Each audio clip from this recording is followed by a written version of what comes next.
নমস্কার বন্ধুরা, আজকে বলবো প্ল্যান্টার ফ্যাসাইটিস। এটা মেনলি অ্যাঙ্কেলে হয়, অ্যাঙ্কেলে পেন হয়। অনেকের দেখা যায় হাই সুগারের থেকে নিউরাইটিস থাকলেও অ্যাঙ্কেলে পেন হয়, ওটা কিন্তু নয়। প্ল্যান্টার ফ্যাসাইটিস অনলি অ্যাঙ্কেল জয়েন্টের পেন। অনেক সময় ক্যালকুলিয়াম স্পার হলেও অ্যাঙ্কেল জয়েন্টে পেন হয়। ক্যালকুলিয়াম স্পারের ট্রিটমেন্টটা একটু অন্য ধরনের। আর প্ল্যান্টার ফ্যাসাইটিসের দেখা যায় বেশি ফ্ল্যাট ফুট। ফ্ল্যাট ফুট মানে পায়ের পাতার মাঝখানে ঢেউয়ের ব্যাপারটা নেই। এই যে এই হাতে যেমন ঢেউ, এই যে এরম ঢেউ, আমাদের পায়ের পাতায় একটা ঢেউ থাকে, ওই ঢেউর ব্যাপারটাই কমে যায়, এরম সোজা হয়ে যায়। ফ্ল্যাট ফুট হলে দেখা যায় প্ল্যান্টার ফ্যাসাইটিস হয়। তো ওটা তো ফিজিওথেরাপির ট্রিটমেন্ট আছে, ইলেকট্রোথেরাপি দিয়ে ট্রিটমেন্ট হয়।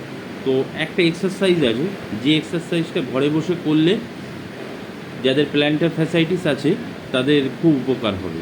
তা আপনি কী করতে পারেন, এরকম একটা বোতল নিতে পারেন বা যে কোনো 500 ml বোতল নিতে পারেন।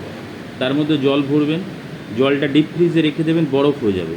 বরফ হয়ে গেলে বোতলের জল পুরো টাইট হয়ে যাবে। টাইট হয়ে যাওয়ার পরে ওটা পায়ের নিচে,